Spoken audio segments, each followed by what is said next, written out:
नायब वजीर आला उसी का बना, agriculture, health, irrigation, RWD, PWD सारी वजारतें उसी की बनी। 18% मुसलमानों हिसाब करो तुमको क्या मिला। एक वजीर मिला आपको, 18% में 4 वजीर मिला तुमको, और 23% वाले 25 वजीर, 38 वजारतें उनके पास।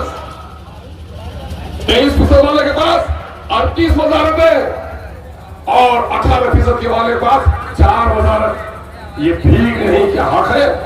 पूछो उन दलालों से जो लोग इन पार्टियों की दलाली करते हैं कि तुम अपनी जात के लिए लड़ते हो, कौम का मिल्लत का तुम्हारे सीने में दर्द नहीं है, इसलिए मिल्लत के वोट के तुम हकदार नहीं बन सकते हो। ये कहना पड़ेगा नौजवानों। क्या हुआ? उस 4% में वो भी कौन वजीर? ये वजीर कब्रिस्तान का वजीर गफूर साहब इंतकाल कर गए। अब्दुल गफूर साहब 500 करोड़ की उनका बजट। एक वजीर बना आपका कौन? एक वजीर बना खुर्शीद आलम, गन्ने का वजीर, और चंपारण से बाहर कहीं गन्ने की खेती नहीं।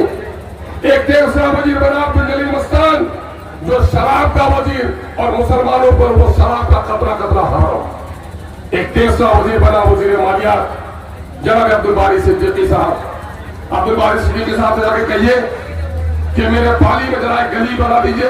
बोला साहब ये तो नहीं, मैं तो सिर्फ वहां पर कैबिनेट में किस मंत्री को कितना पैसा जाना है मैं उस पर साइन करूंगा, उसके अलावा मैं कुछ नहीं कर सकता। ऐ गैरतमंद नौजवानों, मैं तुम्हारी गैरत को सलाम करता हूं कि तुम जग चुके हो। नौजवान जब किसी कौम का जग जाता है तो फकीर को अपने बाप, अगर फकीर हो तो बाप को शहंशाह बना देता है, और नौजवान अगर बिगड़ जाए तो बादशाह को भी फकीर बना देता है। इसलिए नौजवानों, फकाबी नस्ल, शाहीन की नस्ल जब पैदा होती है नौजवानों में तो उसे मंजिल नजर आती है अपने आसमानों में। आज बता दो, इन 10 सालों, 15 सालों में, 20 सालों में, 90 से लेकर इस वक्त तक राजद की तहरीक चली है। बताओ मुसलमानों, आज राजद के जितने लीडर आपके गांव गांव फिर रहे हैं, कभी फिरे थे क्या? अभी और देखोगे। एक तारीख तक जाने दो, गली गली, कूचा कूचा, कोई टोपी लेकर, कोई दाढ़ी लेकर, कोई मुसलमानों का हमदर्द बनकर आपके दरमियान में आएगा। वजारत का मुआहदा था कि अगर आप नहीं जीतेंगे, चूंकि मैं रिजाइन किया था राजद से, आप वजीर बनाए देंगे। मैंने वजारत की कुर्सी को लात मार दी। पूरे मंसूबे बनाए जा रहे थे, आपने उन मंसूबों को कैसे नहीं रोक पाए? क्या जवाब होगा तुम्हारे पास? क्या जवाब होगा तुम्हारे पास? सोच लो। हम तो कोशिश करते हैं, करते रहेंगे।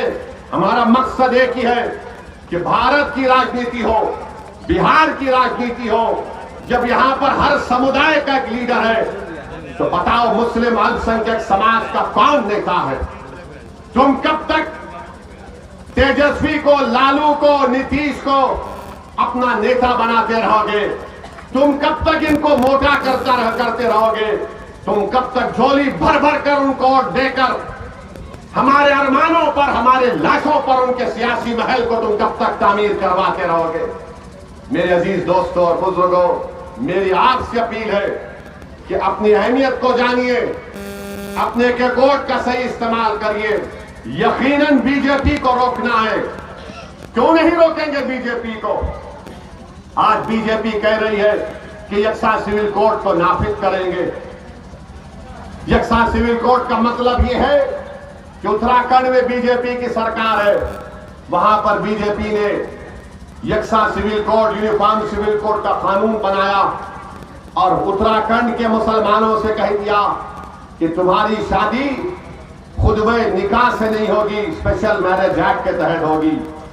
तुम्हारे बेटे और बेटी का निकाह गवाह से नहीं होगा।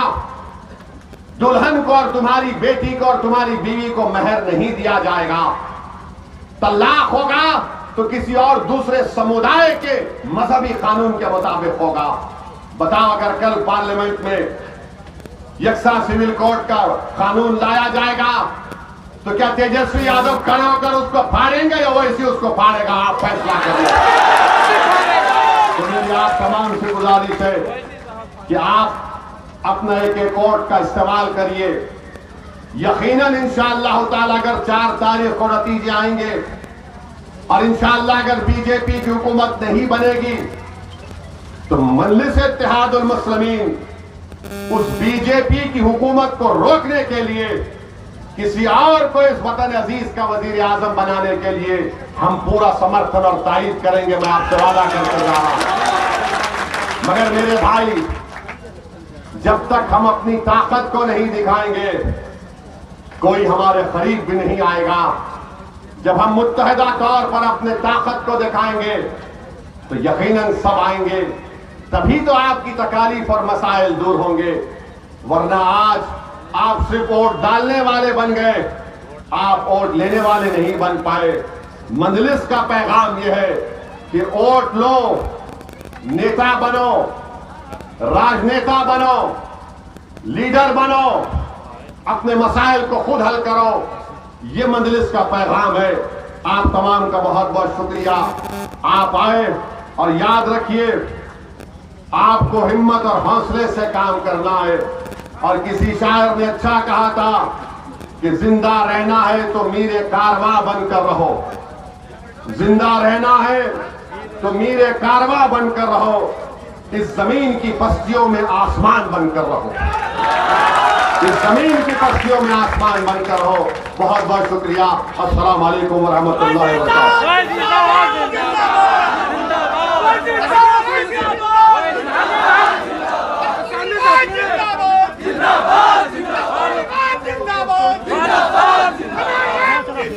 बैरिस्टर साहब जिंदाबाद, AIM जिंदाबाद, पतंग छाप जिंदाबाद।